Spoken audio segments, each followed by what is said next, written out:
Welcome everyone to a special, let's call it a Halloween themed, and this will have to come out on Halloween. I've screwed us already. I've screwed our release schedule up, so apologies to the other guests.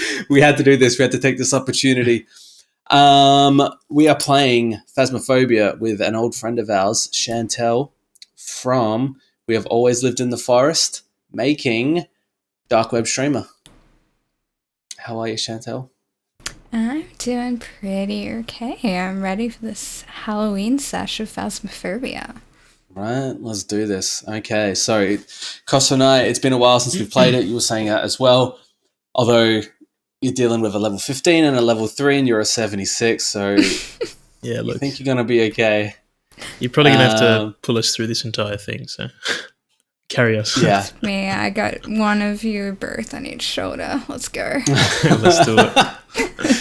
Freaking booking it setting. Away from the ghosts. Difficulty amateur, recommended for most ghost hunters. I kind of want to go like, I don't know if I'm going to go nightmare. I won't be able to like ask you any questions at the same time if I go nightmare. Just constant screaming. All right, bump it up one. Okay, we'll go intermediate. What comes next? God, they need better names. So amateur's the lowest? Is that what we're... Yeah. Okay. Yeah. Cool. So I'll just say apply to that. You know what? I should have learned how to actually ready up before doing this. Wait, has everyone readied up? Is that what we do? For those listening, they've changed the UI of this game in the last couple of weeks because everything is different about this now.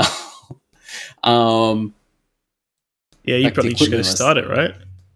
Yeah, it's grayed out, so I'm guessing... I don't know if everyone's leveled up. Mm-hmm. Is there a ready up button?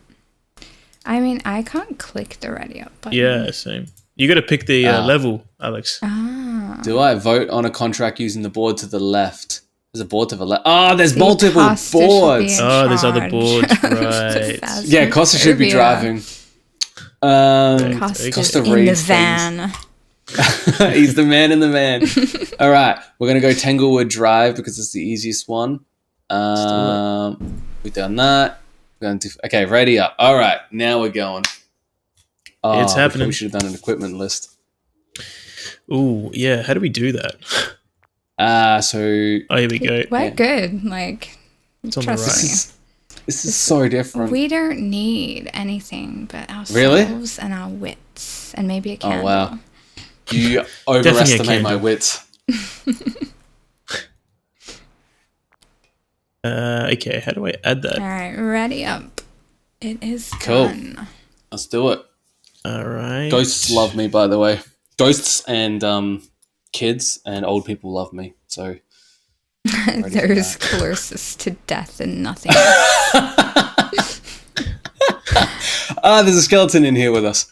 Yeah, I was gonna say, is that a character or is that? How do you crouch in this again? I don't know. Control Shift. C. Yes, there we go. C for crouch. It is. Why is this in here with us? Devs, you never fail us.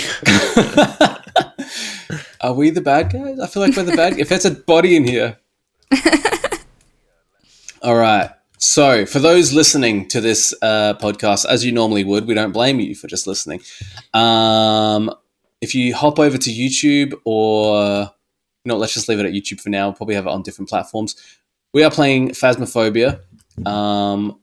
Not well, because I forgot how to pick anything up. All right, I'm going to grab the camera, and I'm going to grab the little something or other. Oh, the little dots projector, that's it. Hang on, what does the board say?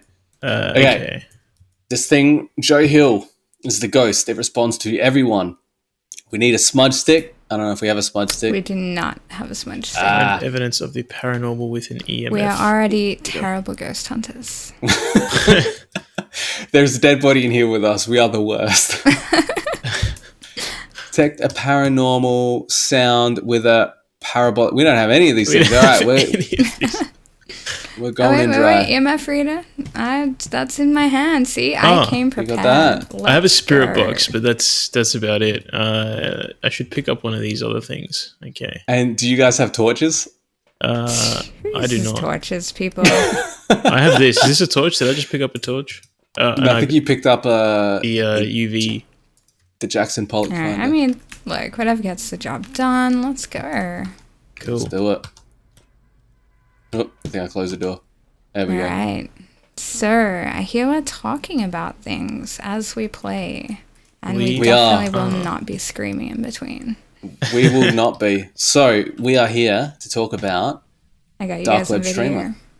Yeah, we are.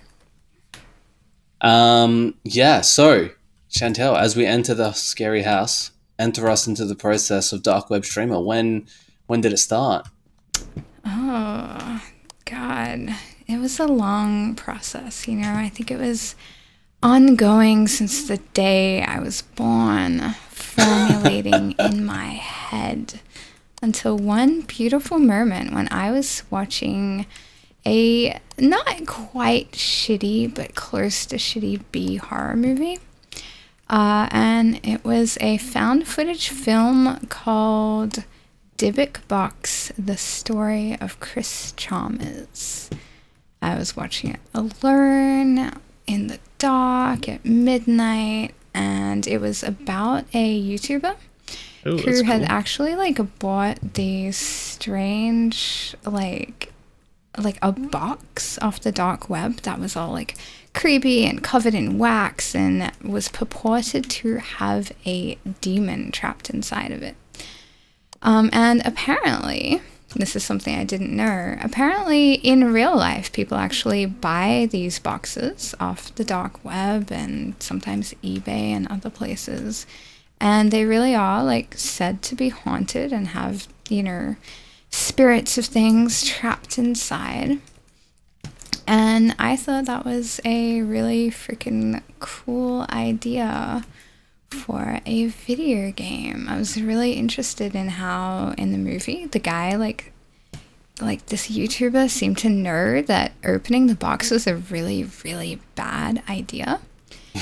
But he felt compelled to do it anyway because he had told his stream, by God, I'm gonna open this box. And he did. And as you can imagine, terrible things happened to him. Yeah, if streams were in charge of the nuclear codes, we'd be annihilated in seconds. So How many donations enter the final code? how does the so what's the gameplay like? I mean, I've seen some screenshots and I love the black and white aesthetic to the game. How would you describe the artistic style of it? Well, okay.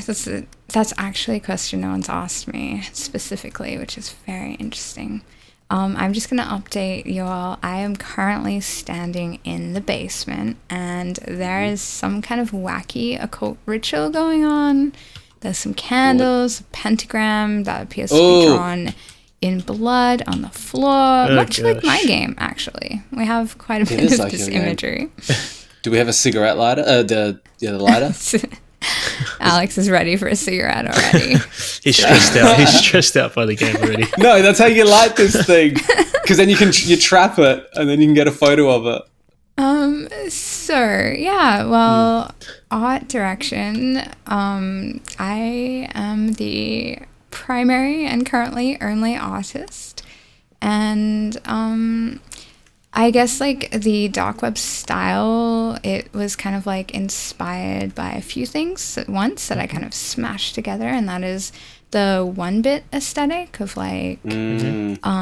old Macs and DOS and all these things I kind of grew up with. I love was that aesthetic. Game Boy camera, was that an aesthetic for it? Because that seems I real. always wanted a Game Boy camera, so probably. Yeah, right.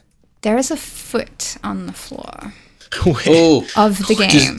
does anyone have Phasmaphobia game? Oh, I picked it up. Oh, cool. So we get the bonus. That's all right. If you take a photo of it first, you get some points. So let's just stop to photograph the amputated foot on the kitchen table. Let's not call an ambulance. So I was definitely inspired by all these old computer aesthetics. I grew up on kind of DOS and Amiga things. I also grew up on GeoCities. So when I was 10, I taught myself to code websites. and I was really enamored by like the kind of visual aesthetics of old GeoCity sites. So I was kind of like, we're being hunted. Oh, by we got a hunt. ghost. It's totally fine. Alex isn't gonna die. Oh, thanks for the confidence. That's right, I have a torch. What does this torch do? I have no idea. That's if there's fingerprints. So doors, windows, light switches, if you see green fingerprints. Right, okay. I hear footsteps outside the door. So, Chantal, can we find any of your GeoCities websites? Are they still up? My God, I would love that. I would be so excited. I have tried to dig them up. We're whispering because there's a ghost trying to kill us right now. I was going to say, you know what we should do? We should have the talk box in this game so the ghost knows all the questions we're going to ask Chantal, and if any of them are a trigger. I do have the talk box, spirit box. Oh, do you? Yeah. Spirit box, yeah. How do I talk into it again? I cannot remember. You have to hold a button. All It's right, like a push we to are talk not button. being hunted anymore, but the lights are still off. I've got them And back I on. have go. no lights lost. I just So, turned electricity yeah. on. Sadly, I have not been able to dig up any of my old GeoCities things, but I was recently digging around on my old photo bucket account. If anyone out there remembers photo bucket, it was kind of like the Imagure Yeah, I think I before remember that. Imagure existed. It was like the free kind of upload site of the internet where people would, they'd be on forums and they'd link each other things. Ooh. Oh, a radio turned on in the bedroom, I think. Yeah, I turned can that on. hear that. That was me. Ah. Cost is the ghost. I've got 5 EMF in the bathroom. Ooh. Oh, Which bathroom? Oh no. I don't know. I'm in the dark. It's totally fine. Oh. Just follow the sound of my horrible dying. Oop. I see it. It just Where- literally appeared like here. I saw someone here. That's not a Alright. bathroom. You know what? It's a garage. It's fine. I can totally tell the difference in the pitch black. Wow. So I'm going to say not a lot These of scumbags bathrooms. took all the torches. I have this weird Not a lot of, purple torch. Yeah. You're Whoop. All right. I'm going to set this camera up here. So, Chantal, how many people are in your team at the moment? Oh God, we seem to be growing every day. Just picking up the urchins as we move forward, and I say that in the most loving way. So it started off with me and my friend Ryan Truk. We kind of began working on darkwebSTREAMER together as a really just like a passion project, a for fun thing. Neither of us knew how to program, like software at the time. And we decided we'd just kind of learn as we went. And it snowballed very, very quickly. Within a month, we had publishers coming to us and being like, hey, we're interested in maybe publishing your game. And we were like, what's a publisher? What's going on? Oh, Lord, I've got some wacky stuff. Oops, I just had some glass break. I just popped a light bulb. It's fine. Oh, okay. You've got a Totally fine. you got a activity level of 2 going on. No, a 5. It's gone the other way. Oh, now it's at 7. So we know that the ghost is in the garage. So Got a camera set up in the door. let's hop It's to the definitely in garage. here for sure. I'm getting no orbs on the camera. What's the name of the ghost? Joe Hill, I think. No, wait. Yeah, Joe Hill yeah, is Joe the name Hill. of a very good horror writer. It's Read also his the name of books. this ghost. Oh, well, Okay, let's the see if I son can. of Stephen King, actually. Oh, really? Ah, Yeah. Wow. We were talking about him the other day. Yeah. Oh, really? Joe about Hill. how Stephen King has something where he like sells the rights to his stories for like $1, so like new time directors can make a film. Wait, really? Oh, yeah. That's crazy. Yeah, he's just prolific. I mean, I can't imagine they're the most amazing stories, like a haunted box of cereal or something like that. No, I think they're pretty altruistic people, actually, as far as wealthy families go. Stephen King and his family have done a lot for There's some lights up flickering. and comers. Yeah, you got a level 1. Yeah, so in terms of team, we're just trying to have a casual chat while being stalked by horrible things. Yeah, so it started off as 2 of us, and then we did a game jam kind of early on to try to prove that we could indeed make and finish a game, which we did. A game called Unherm, which on the lowdown we will be kind of releasing a master version soon, or a complete release versus a game jam release. But yeah, so we met our composer doing that game jam. Actually, we all just got along so well, and they were so talented that we were like, yes, please come over to darkwebSTREAMER. And then we picked up a writer along the way as well, or a second writer, because I also spent a lot of time writing for the game. And that was my thesis supervisor over at the University of Adelaide. He's a senior lecturer in creative writing there. And he was meant to be supervising my creepypasta thesis, my English thesis. And he just kept talking about the game. He was really interested in the game. And, which is great. You want people who are really into what you are doing. And he certainly was. And he also has just a great brain for horror and paganism and the occult and all these sorts of wacky things we are engaging with in the game's themes.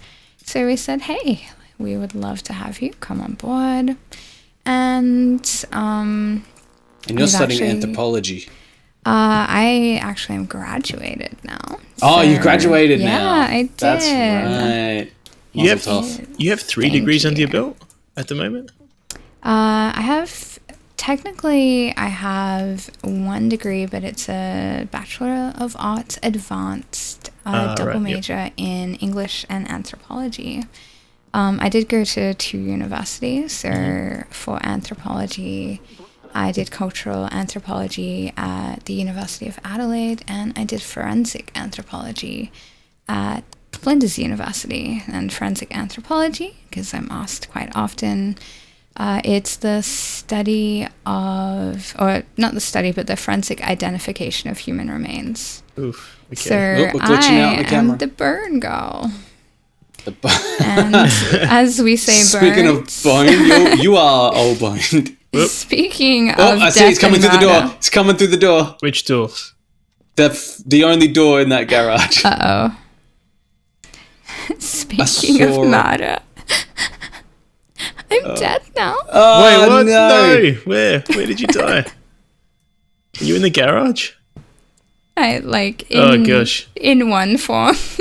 Oh no. The ghost is still around. You got a level of set. Oh no, you got a level of 0. Are you still in the garage? I am. Can I pick up your items? No. You can, and please do. Oh, you can. Oh, fudge. Yeah. Oh, that's right. You can. Yeah, this has been a while. How do you do you have to drop an item? Is that how it works? You can only have 3 at one time. We got lights popping off. Things murdering me. I tried to hide in a locker, and it gave no fucks because it's an incorporeal being. An incorporeal? What does that word mean? It is not quite of physical matter or of this realm. Is that the same as incorporated? Look, there are arguments that can be made for that. Corporations do not have souls. Exactly. And they don't really exist as much as we like to pretend that they do. They're more of an idea. Yeah. The idea is more concept. Harmful. Yeah. So, darkwebSTREAMER. A big mechanic of that game is the proceduralism. Why is that a important feature in this game? God, everything hinges on procedural generation in darkwebSTREAMER. Why is it important? Probably there are two primary reasons for that. One is that Alex is dying. Oh my god. No, someone's in here. No.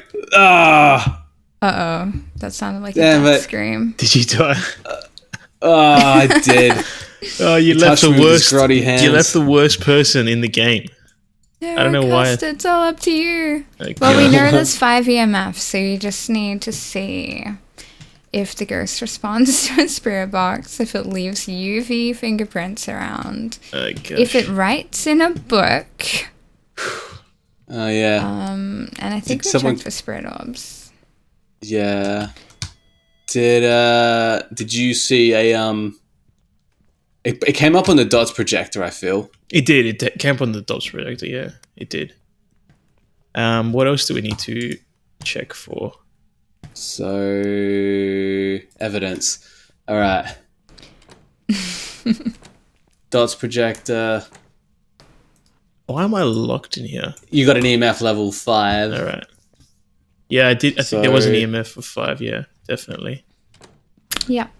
So we need fingerprints for it to be a gore. I haven't seen any fingerprints. Okay. Right. Did someone throw a book down? Yeah, you threw a book down, right? Who had the thermometer? Uh-oh. Uh-oh. Nah. Uh-oh. Uh-oh. Oop, things are wandering. Gosh. Hunting Costa. Oh. Costa's running. Oh, he's running so fast. Oh, it's coming through the door. It's got a sheath. Costa, turn around and run. Oh no. Gosh, what? no. Are you in the cupboard, Costa? I'm in the cupboard. I'm in the cupboard. Even though your arms are sticking out, you fooled it. Oh gosh. Great. How do I is there like a flashlight by default or not? No. I think it's must when you're in a closed space, it just sets a little light circle. Gosh, okay. Goodness me. So we were saying about the proceduralism. Yeah, so procedural generation. Like the main reason, honestly, is because I get bored easily. And I did not want to work on the same thing for years and years and years. Uh-oh. So I thought the best strategy for that would be to make a game that surprises even me. I hear death. Yeah, that was a terrible death scream, Costa. Just like, I'm dead. I completely died. We lost. We died a lot. There was a lot of dying going on. Finally, we didn't do any of these things. Yeah. Oh, it was a wraith. I don't. We were only, 33% of the way there. It's fine. Right. That's what happens when you play with a level 3. Yes, because I helped you guys out a lot. I did find the clue, to be fair. So many people are screaming at us right now. All right, let's add more torches. God.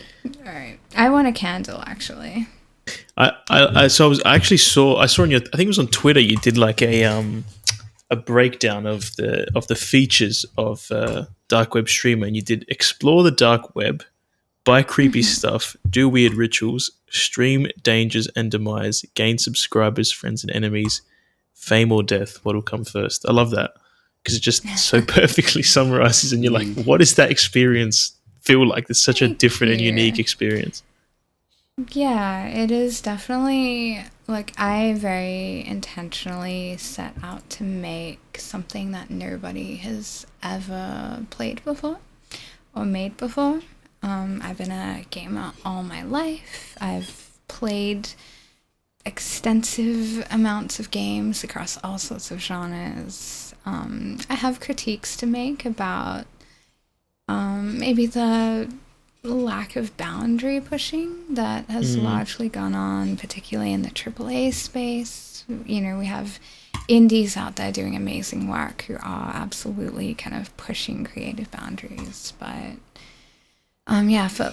very intentionally, I did want to make a game that just was wholly unlike anything someone had made.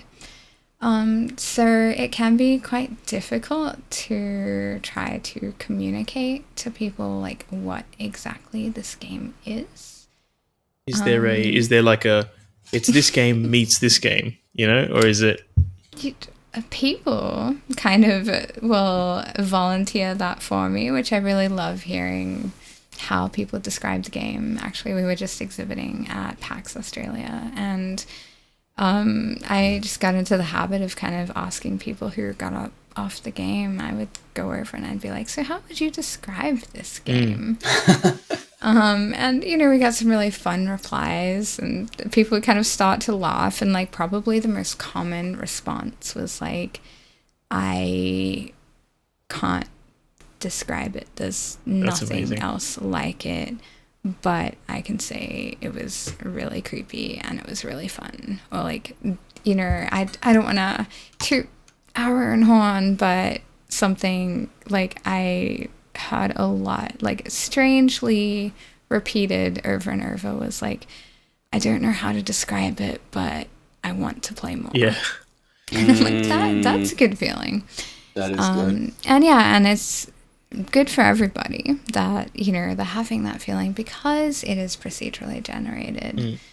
The game is very intentionally made to essentially be replayed infinitely, because it will make up different stories every single time you play because of our procedural narrative systems that we have designed.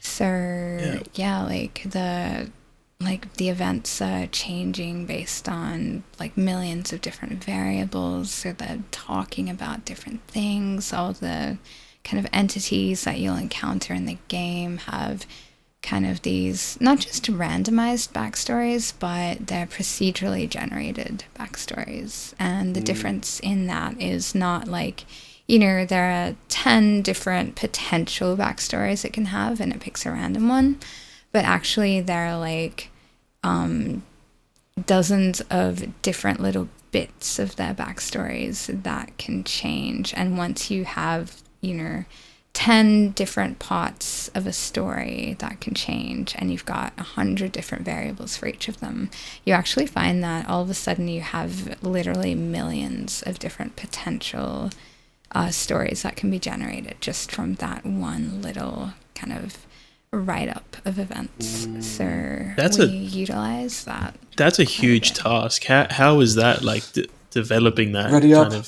of developing that kind of you know, system? Like, was that did you need a lot of like external, or like was that something that you could do within the team? Like how, because that's huge, right? Like procedurally generating stories, like that's something that people are just kind of almost theoretically talking about, you know, at this stage. So to have that in the game, that's crazy. Yeah, I guess like it's definitely just us doing it, which you know, sometimes it seems like a big task, but also I come from like the background of being a creative writer. So, you know, if you want to write a novel, you're gonna be expected to write 300,000 words just, you know, on the first draft. So like throwing down a lot of words for me is not as intimidating as it might be for other people. I have suffered doing this for many years. But I guess, like, so for me, my background is in anthropology and English, but really, although I don't have my degree in linguistics, I have always been very, very interested and passionate about linguistics. So creating these procedural narrative systems was really just like, it was a creative passion project of really seeing how far I could take my kind of like understanding and theory crafting of narrative and stories, and seeing how we could kind of use like linguistic instinct to really like push the boundaries of what can be made, and like, you know, see what happens if you actually don't get intimidated by possibility, and just put one foot forward in front of the other. And write a whole bunch and see what comes out. Yeah. We are not the first to do things like this. So you've got the primary two that come to mind would be Dwarf Fortress and also Caves of Quad. They're kind of primarily text-based, text-generated, emergent narrative systems. But we are definitely doing some very, very different things as well. And one of those things is that for us, we're trying to make like more kind of like insulated, well-crafted stories that contain they're like self-contained basically. So we are really trying to go for like a playthrough that feels like a story that had a beginning, a middle, and an end. And like I think that's the real challenge of what we're doing. That's definitely a challenge as well with the procedural stuff, right? Like to have a beginning, middle, and end as well. Like to kind of have that cohesiveness.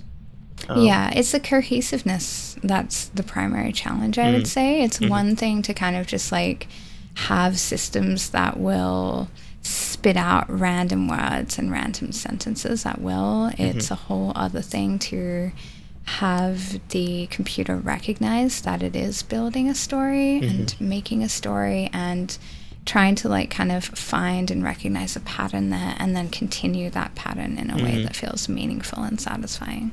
And the main vehicle like that this narrative takes part, is it through a chat room? There's a few different vehicles through which we're like communicating this story of the player. I think it's probably worth me just giving the spiel on what darkwebSTREAMER is. So I'm gonna park myself in a corner in this dark haunted house. And I'll give you the little rundown. Let's see if we get haunted in the middle. So yeah, darkwebSTREAMER is an occult RPG streaming simulation game. So you play as an occult streamer on the dark web, and your job is to go onto the internet, find the darkest, weirdest, creepiest shit you can, and bring it back to your stream audience, try to get viewers, subscribers, and make it to the #1 ranked streamer. However, the supernatural is real, so you're going to find that the more you engage with like these weird haunted things online, the more they're going to engage with you. So you're going to find that your apartment becomes increasingly haunted by demons and spirits and all sorts of insidious things that will come for you in the night or progressively drive you insane. And yeah, you're essentially trying to beat the clock of sanity and death by getting to the #1 rank before they kind of finish you off. The way you say that makes it sound as though they're doomed no matter what. Well, it's a roguelike. It's not necessarily easy to win. There's a lot of strategy going on. You have one life. So you're really trying to do the best with what you have. You're researching every single time you play the game. So basically like part of our procedural generation is every time you load up a new game, you're going to experience a different internet, different web pages, different kind of services you can hire to help you. So like you might find a witch and a doctor in one game, and you might be able to hire them to kind of like cast spells that might protect you from demons and, you know, patch up your wounds. But then another game, you might not find those things, but you'll find a therapist who helps keep you sane, or you'll find a demonologist who can sell you some banishing rituals to try to keep the demons at bay. And a lot of it is through like kind of like how Alex said, it's like almost like, from what I've seen, it's the display of like a desktop, like an old school desktop, right? And you have your services like email and all this other sort of stuff. Is that primarily like the user interface of how you interact with the environment? It's all kind of your computer. Yeah, absolutely. So like most of the game takes place on a simulated desktop, essentially. So we've kind of designed this fake OS. And you're kind of like, when you start up the game, you're going to be looking at your desktop, and you can kind of look through your emails, you can go to your web browser, you can chat with like friends if you have any, or you can go to your stream and start streaming. Oh, door is closed. Yeah, so it is like largely a computer interface. Most of the actions you can take are happening on the computer. They're dying. There is no reading on this EMF. I am watching him die, and there's no reading on this EMF. Just got killed. Did he completely. die in front of? Oh, Yes, no. I did. Costa. Pick up my stuff. Avenge me. Oh, I think you've got push to talk on. Who, me? No, Chantal. Oh yeah. You know why? It's because I was sprinting, and my keybind for push to talk. Oh, right. It's sprint. That's hacks right there. Whoa! Oh my god! Something just fucking screamed in my ear. Up! We got a 4. We got a 4, and the lights are flashing. Get away from me! Get away! Oh no! Oh, Alex, I think I got a photo of it. I think I got a photo of it in my last thing. I am so getting that on stream. I'm watching you die. Oh, that's brutal. Oh no! Is it just me? It's just you. I think I got a photo of it. I've got my camera on my dead body.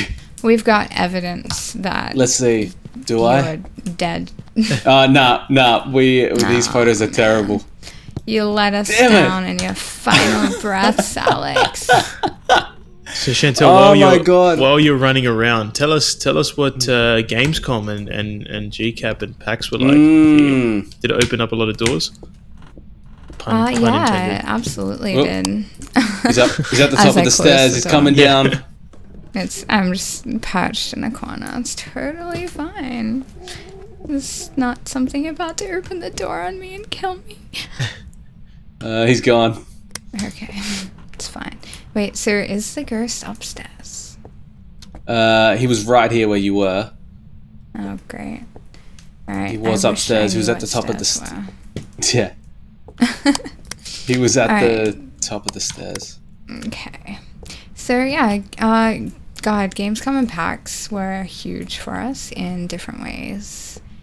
So the government, kind of like the federal government and the South Australian government, sent us to Gamescom in Germany, and then a month later they packed us off to PAX Australia, which was really, really freaking nice of them.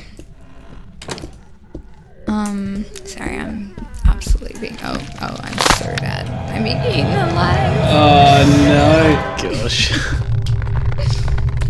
Us, the top team of ghost hunters. Yeah, right. Dead bodies in the. 0 clues obtained.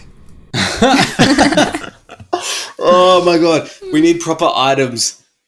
Yeah. We need the temperature gauge.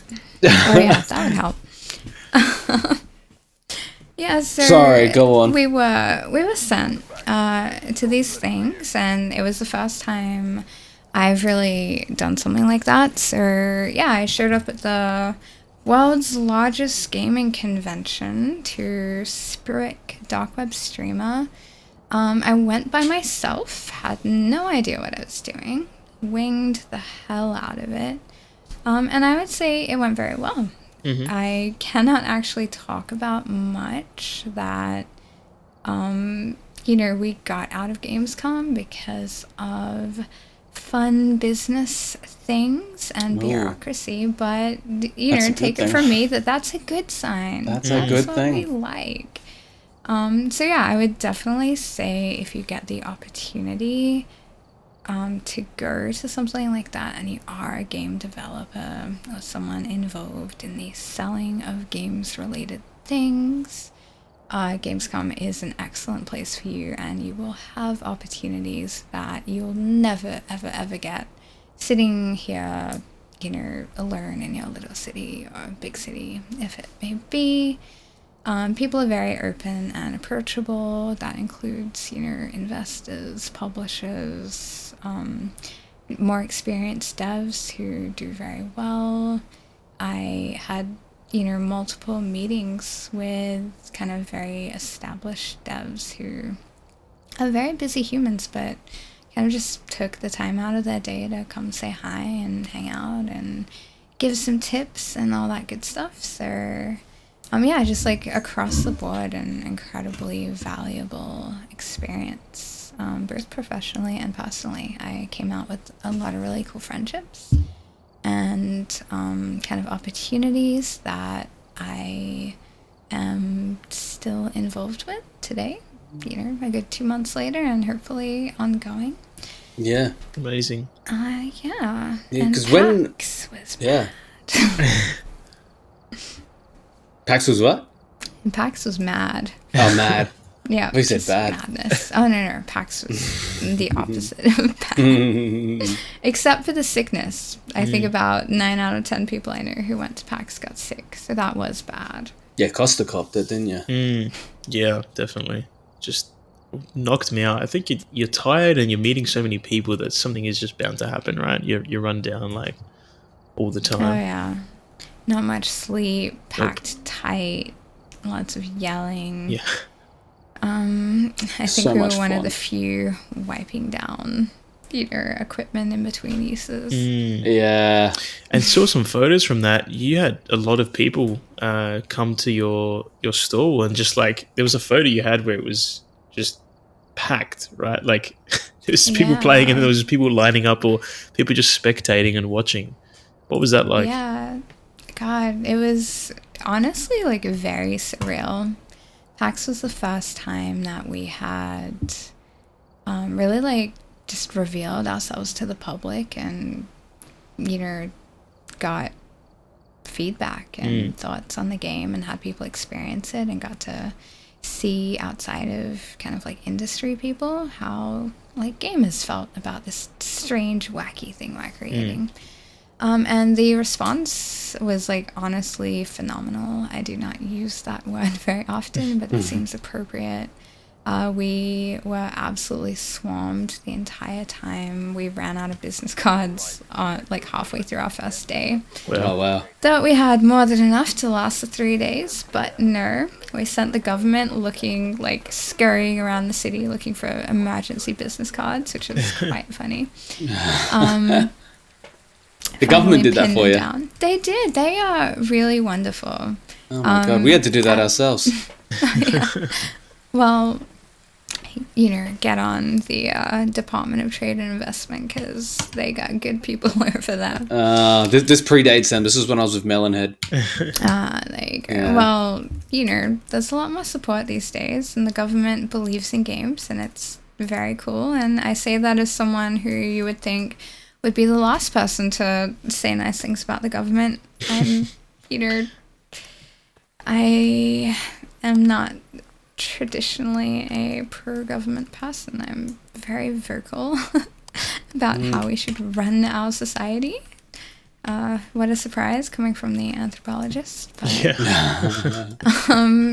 they've been so helpful, so supportive, really just giving us the opportunities we would never have been able to find or utilize ourselves. So nothing but good things to say about the government working alongside the games industry, especially indies. But yeah, so I would like PAX, we had hour-long queues of people just waiting to play the game for a solid hour. Whoa. Which was just, I never in my wildest dreams would have expected that someone would kind of just like walk by my game and be so intrigued that they're going to spend an hour out of their kind of precious conference time to stand in line waiting just to try it. And the fact that like so many people did, and there was just like, like huge lines of people to the point where we had to devise a number system. That's crazy. And it's like when you're ordering like, I don't know, something from the butcher and they're like, okay, you're number 1, you're number 2, you're number 3. Like, we were definitely rocking that system. That's so that was crazy. strange. And yeah, we had huge crowds, which is very, very cool. Something I wasn't expecting because it is a very narrative-heavy game, is how much people actually seem to like to watch the game being played. Yeah. People would stand and watch for like 20 minutes, and I'd go over and I'd be like, were you looking to play, or like, do you want a number in the queue? Yeah. And they're like, no, I'm happy to watch. And they would stay there for like 10 more minutes. Wow. Just kind of checking it out. They would like, yeah. That's such a good sign for, like, I mean, it's a game about streaming, right? Like, is that one of the things, like, from a business perspective, like, it's kind of made for people to watch, like, for streamers to play, playing as a streamer.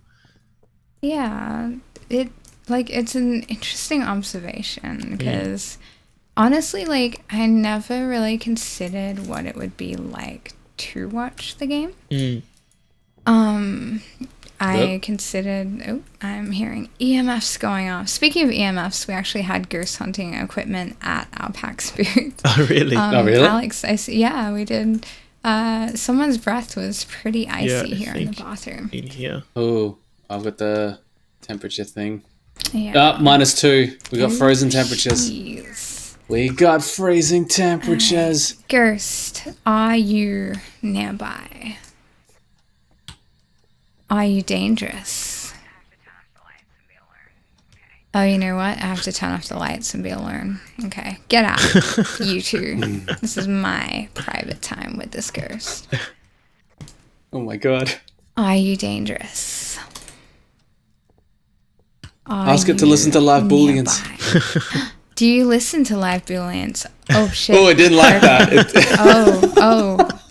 Yes, it does, guys. Yes, it does. I can confirm a very enthusiastic response on the spirit box. Oh my god. So we got frozen temps. We got EMF. Oh wait, did we get EMF? We got spirit box. We got EMF get going a up to 4, but not up to 5. Okay. Yeah, so in terms of being watched, like people watching, we definitely made the game kind of like with streamers in mind, aka streamers playing the game. Funnily enough, I didn't actually think about what it would be like for people to watch the game being played. Yeah. Oh, we got a Ouija board. Oh, shy. I have very rarely seen a Ouija board in this game. Therefore, Alex, ask it a question. Oh, I can't remember how we do this. We have to. Ask how do it you? if it likes what you got in Cafe Booleans. Yeah. Do you have to like put it in a doorway or something? I can't remember. I feel like there was a thing about this. Michael Fischetti is yelling at me right now. All right, I'm gonna drop the thermometer. Lights off. All right, I got the Ouija board. I think from memory, I watched him do it. He had to put it in like the doorway or something. But like, I don't know if that's actually true. If he just did that. Oh, maybe it was in case the door shut. All right, let's just do it here. We go to the haunted spot. All right. So do I hold? I'll hold it and do it. All right. V, I think. Alex has got a Ouija board in his hand. All right, Ghost. Do you listen to live Booleans? No. I think we gotta turn the lights off. All right, and pop that flashlight off too. Yeah. Ghost, are you here? Oh, it turned to yes. Okay. Ghost, are you dangerous?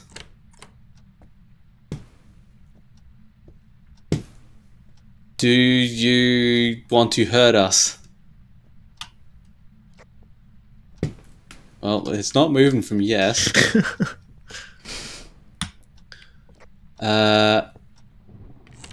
What else do I ask it? What was what the hell? Getting some cold. Is that you crying? Costa, please tell me that's you. Those are your dead hands wrapping around me. Oh no. Ah, damn it. No, and I was just killed wait, as well. Wait, what? In succession. How did it? The two of kill us just two got killed. of you? I've never. It was a seen little two girl people crying. die. Oh shit! I the Ouija almost took a board is photo in and pieces. then I was killed. All right, that's it. Opening this evidence. We got spirit box. We got freezing temps. What else do we need? You should have asked it how we can find out more about dark web streamer. I'm definitely dying. Book it.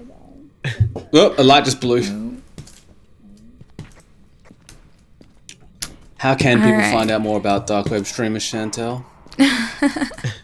I mean, look, ask the ghost, man. You guys seem to be tight now. You've been very intimate with each other. You get a Ouija board out and you start playing with it. That's how you ask about dark web streamer. Parker Brothers. All right, so Sarah, you asked me a question. What was that question?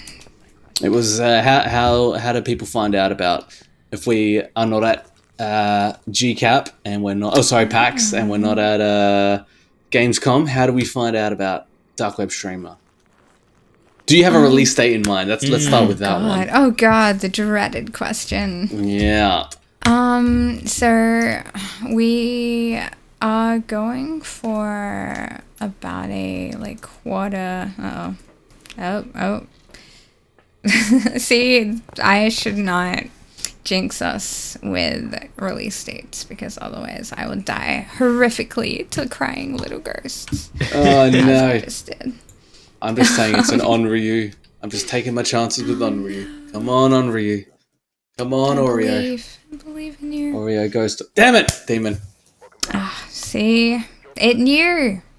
Dark web stream is all about demons. You should have gone with the theme, Alex. What are you doing? I'm sorry. We are trying to pull some multicultural folklore and mythology into dark web there. So not just kind of Christian-inspired demons, but we do want to bring kind of like Japanese spirits in. And I'm going to begin digging deep into kind of indigenous folklores around the world and see what we can pull out of that to get some of that good representation into our global culture. How does that work? Do you need to work with representatives from those cultures? I mean, that's always the best way to play things, I would say. If you can kind of access someone who is well positioned to have cultural knowledge of a thing and actually represents that culture, always do that and try your best. But I don't believe for more general kind of like inspiration type things, like in darkwebSTREAMER, we're not really trying to do faithful representations of folklore, more so than draw inspiration from them. That kind of with the procedural generation, it is very kind of hard to remain faithful to any kind of type or representation. But yeah, as someone putting her anthropologist hat on, I would say definitely don't go and make a game about,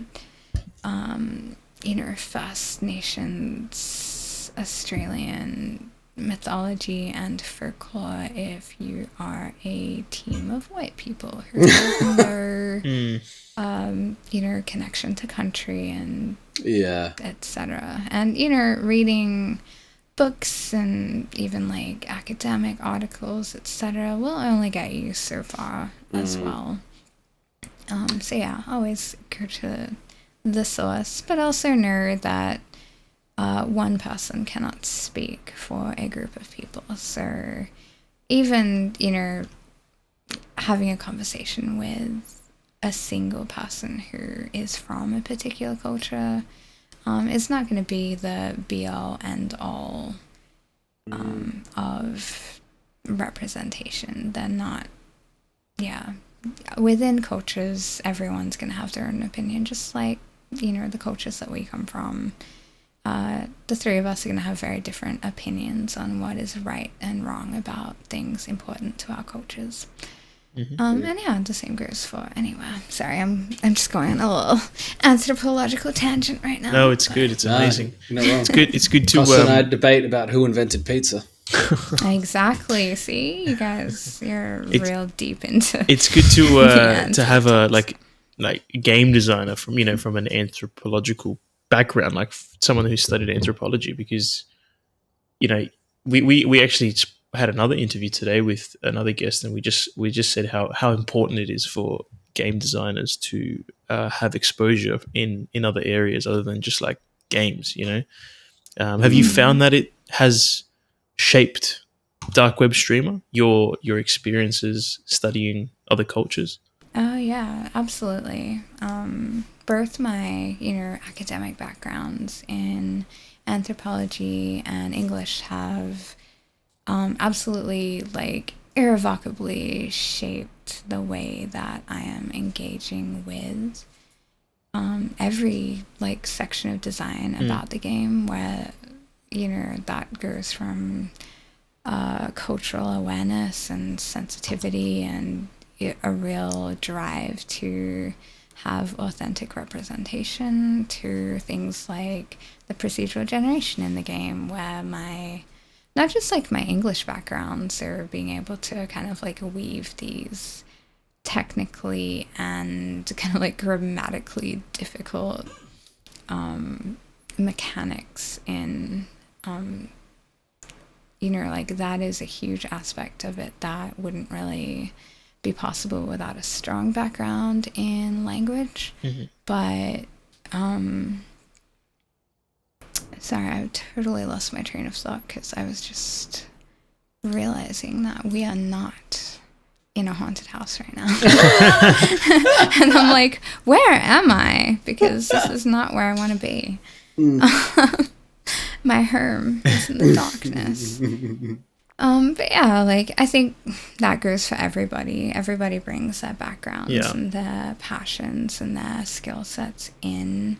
I'll make an important note that while my kind of academic background is important to, like, both myself and me as a designer, I cannot say that university is what shaped me, and that, going to university and reading that material and sitting in classes is why I am who I am today and why this game is getting made, because that would just be patently not true. I've kind of always had these interests, and the reason I went to university, I actually went when I was 28 years old, so they call us mature age students, and I'm not mature, so I don't know where they got that name from. Actually, speaking of which, you saying university didn't really shape you. First time we met, like a year ago, you told me a story of you had like a pretty profound experience on a plane when you were young, and that made you see things a different way. Yes, it did. That's a funny get to know you story. Yeah, all right, let me tell it, because you just threw me on the spot there. Yeah, right. Not that I mind. Yeah, So when I was 7 years old, my family, who they are Indian, but my grandmother grew up in Singapore, she decided she'd take me, my brother, and my mother to see the homeland. Costa, ready? So off we went. I'm ready. There we go. Oh, sorry, off you we are went. ready. We spent 3 wonderful months in Singapore, and then we flew back to Adelaide, where I live. And on the way back, right as we were approaching the airport, so our destination, we got caught in a huge thunderstorm. And, there's turbulence and all that, but, we had flown around quite a bit by that time. We were used to it. But I was sitting on the wing section, so, my seat was at the window, and I had a perfect view out onto the wing. And I realized the wing was on fire. Jeez. Yeah. And I went to my mom, because I'm 7, and I'm like, is that normal? Because, there was a lot of like flapping going on of like this like hinge on the plane and big flames coming from it. And she kind of looked at it and she told me it was normal. And to this day, I'm not actually sure if she was trying to comfort me or if she really did think, just a little bit of high energy plane stuff going on there. But the flight got rockier and we had some huge bumps, and then the pilot comes on overhead and he says, we actually have been struck by lightning. We're down an engine and our wing is on fire. And not only that, but lightning has struck the airport. And I have no idea how this is possible, so please do not ask me. But the runway lights are out because of this blackout that has happened at the airport. You would think there would be generators. I don't know if it was because it was the 90s or what's going on. But yeah, essentially we were told they cannot land the plane because they cannot see the runway, and we are going to have to circle in a thunderstorm with an engine down and a wing on fire. At that point, everybody around me on the plane started to cry and bawl and was just in a general state of existential terror and misery, my family members included. And yeah, we all genuinely thought we were going to die. It was a pretty rough situation. And I looked around at everybody and they were all very, very, very sad and very, very, very scared. And I just thought to myself, and this was kind of like the formative moment of my life, I suppose. I just thought that, look, if I'm going to die, I don't want to die like that. I don't want to die consumed by fear and horror and terror. I don't want that to be my last experience of this life. So I kind of just I don't know what happened in my brain in that moment, but I just started concentrating on all the things that I loved and that I had cherished and that I was grateful for in my life. And I really just immersed myself in every positive feeling that I'd ever have, that I could remember, and thinking about all the great memories I'd have and all these cool experiences that I'd got to experience during this small time on Earth. And I sensed a feeling of profound peace. I was quite sad for the people around me who were kind of choosing to die in horrible ways, but I just really prepared myself for the end. And yeah, I associate that with peace and knowing that you kind of can mind over matter these things. I see both your torches just staring at me in the darkness. Absolutely hilarious. Just enwrapped now in the scary house. The story is scaring me, so I need to have my light on. The real horror. It's such a profound reaction for a 7-year-old. I have always been a strange being, and I was a particularly strange 7-year-old, so that's the best excuse I have for that. I've always been very interested in the human brain, I guess, which really is what darkwebSTREAMER is all about.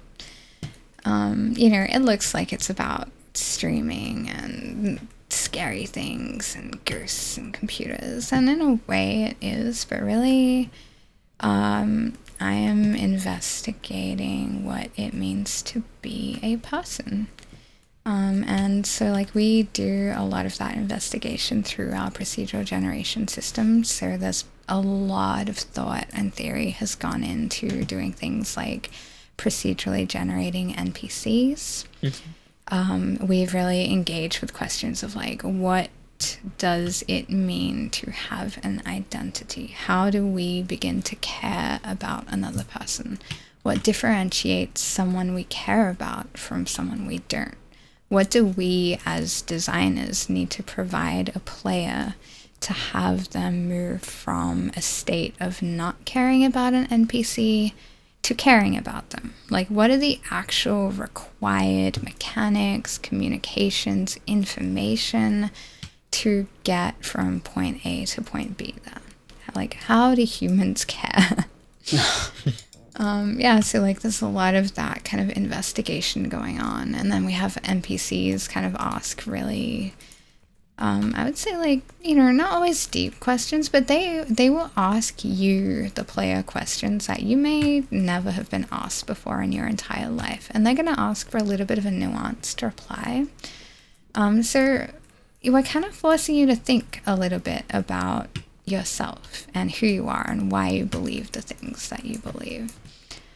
Yeah, so it's really a loving exploration of the human psyche and why, you know, humans do the things they do and care about the things they care about. It's honestly, I can't wait to play it. Yeah. That is good feedback for me.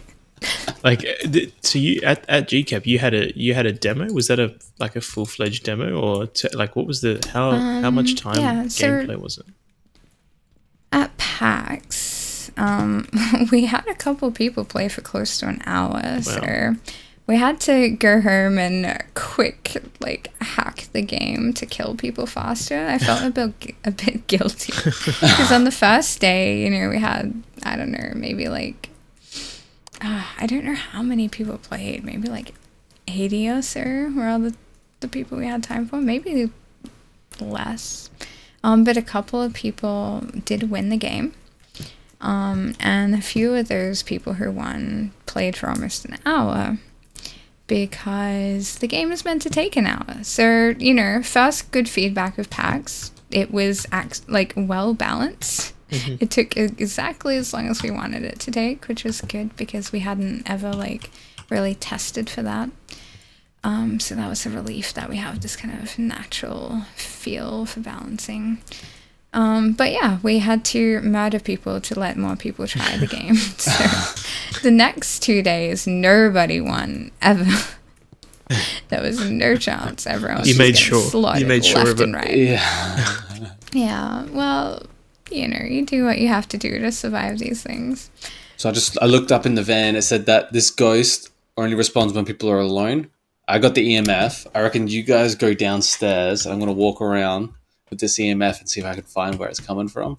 Okay. Well, I am alone in this room with a spirit box, so I'm going to ask a question. Oh, you go for that. Hello, ghost. Do you listen to Cafe Booleans too? Why? Why would you do that? Are you okay? Oh shit, the lights are flickering. I've done something. Ooh, yeah, there's definitely something going on. Also, we have fingerprints. Oh. Uh-oh. I'm fucked. He's coming to me. Oh, I saw it. I saw it. I witnessed it. He's an old dude. Are you alive? Nah. No, he got me. Oh, I'm always the first. Oh no. Now the door's open. I give up in the spirit box. It looked like Santa Claus with an axe. Where did you die, Alex? Santa Claus with an axe. Yeah, where are you, Alex? I got a camera. Behind you. Keep walking. Oh, so is the killer. Yeah. Killer's right where the DOTS projector is. He's just looking around. Oh, wow, look at him. He's not even moving. He's just stuck in this DOTS projector. Ha, I caught the ghost. Wow, this is the... Oh, he's gone.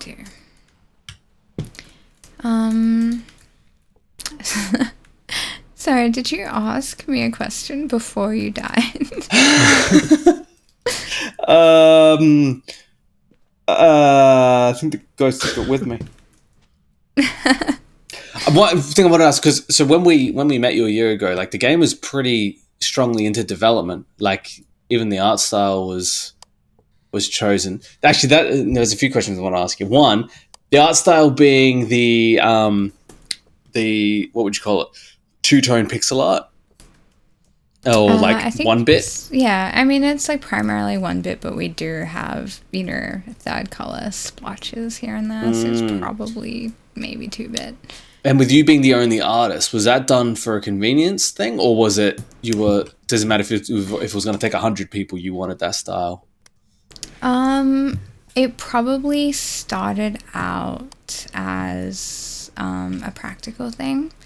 So I did not want to attempt to make a game unless I had a practical way of developing enough art for a video game.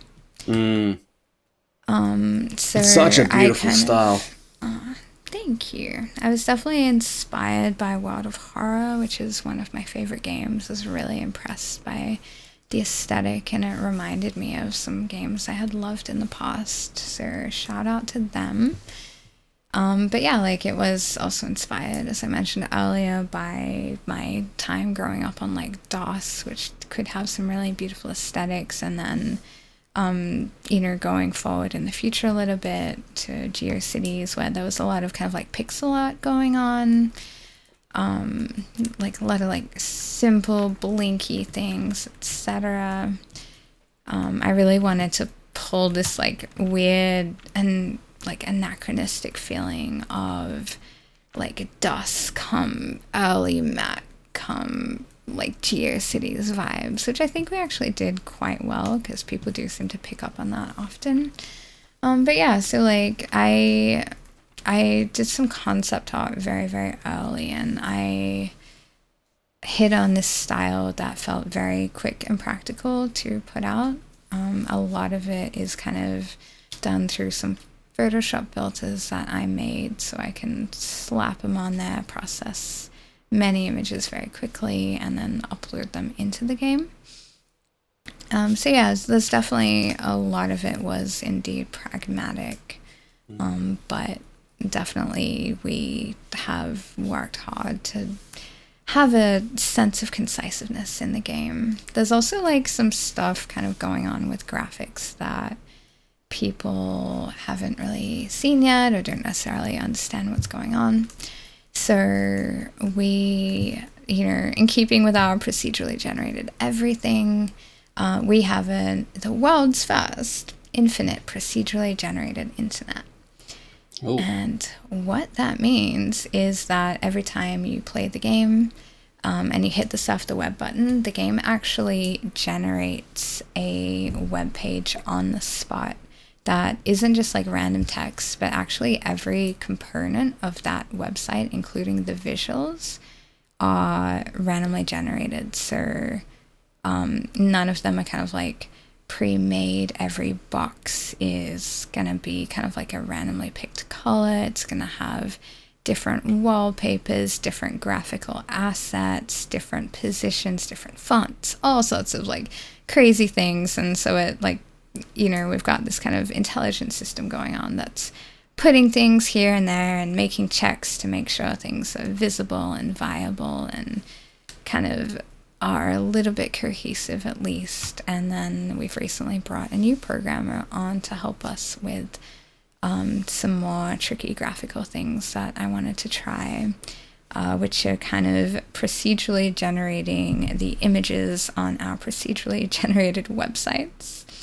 So we're hoping that, we can pop 1,000 graphical assets into the game and utilize shaders to turn that into 10 million possible assets with some programming magic. Whoa. And this is all getting built in, what, Unity?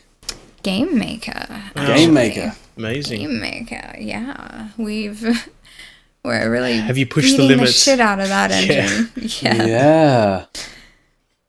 That just stemmed from that was what the programming team knew? Yeah, well, as I mentioned, we didn't know any programming when we began.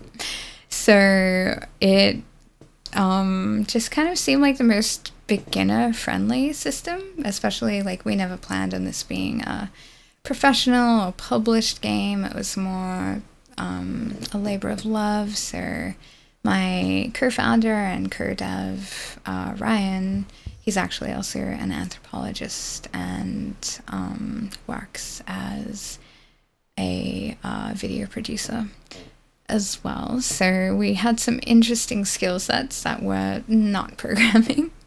And yeah, we were just like looking around, trying to figure out what the best thing for us noobs would be. Stumbled on Game Maker, happened to find out that the person who made World of Horror, who also is a dentist, for those of you who don't know. Their life is a world of horror. Yeah. Yeah, I absolutely, like, could you get a more like horror adjacent profession than dentistry? I cannot imagine one. But yeah, so we were like, okay, well, I know that we want to do some RPG stuff, we want to do this and that, so if this guy can do it and he learned to make a game as a dentist and game maker, sounds like a good one for us. Yeah, we've bumped into some limitations. Sometimes they are conquered by my very intelligent co-dev who thankfully and luckily for us appeared to have a kind of genius knack for programming after all.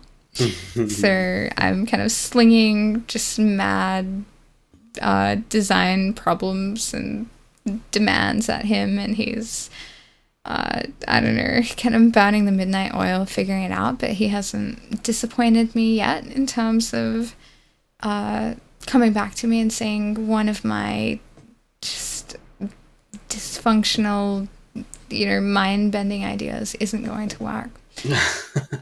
So yeah, actually we're doing pretty well, I would say. Amazing. And one piece of advice for aspiring developers, let's say? Ooh. Probably the piece of advice that I hear given to aspiring developers that makes me want to yell and throw things is when I hear people say, don't make your dream game first. Start small and then go a little more and then go a little more. That advice might be good for some people, and it probably is, but for people like me who need a lot of stimulation and something to really like keep your attention on it, like I said, neither of us have any experience making games, but we absolutely went for it. We went from zero experience in any adjacent stuff to making this really cool game that people are really responding to. We've had so much publisher interest. We've had so much investment interest. And people absolutely engage with us like we are real game devs. And, after a year and a half, like we are real game devs.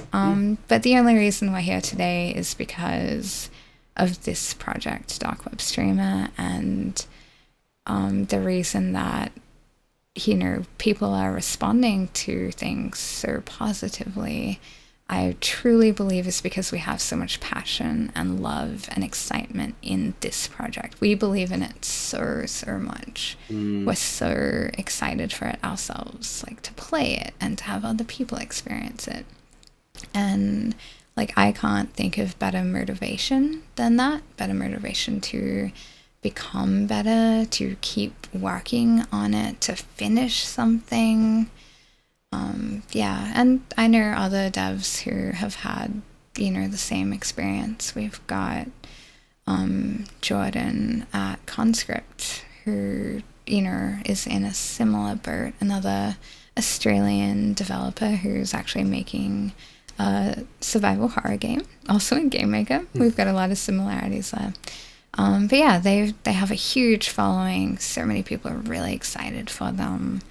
And yeah, they also kind of just went from zero to hero in terms of knowing nothing, started working on this massive game project, and years later, here they are about to release.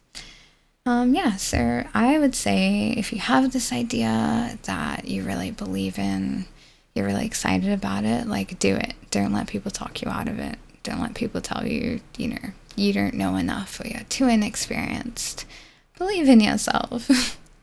So amazing. Thank you so and much. Where can people find you?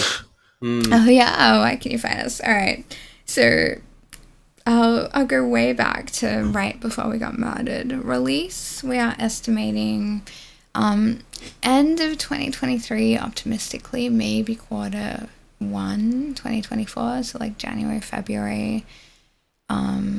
is kind of the more viable release date for us. And you can find us on Twitter at darkwebSTREAMER. You can find us on Discord. We have a community server there where we run private playtests, and us, the devs, are very kind of interactive and engaged with the community. We take a lot of feedback.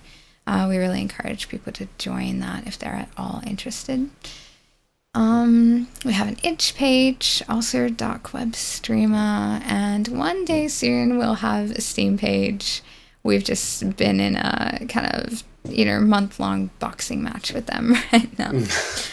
So yeah, I imagine you guys will have links for people. But yeah. That's Awesome. perfect. Well, thank you so much, Chantal. You We died 3 times, Yeah. but it was worth it. 3 for 3. 3 for 3. Captain Ghost Hunting Team Australia. Hopefully next time we do better. Yeah. Yeah, well, we're well practiced now. That's it. The Ouija board was worth it. Yeah. Watching you guys just absolutely explode into molten chunks. Beautiful. Oh my god. All right. Thank you. Bye, everybody.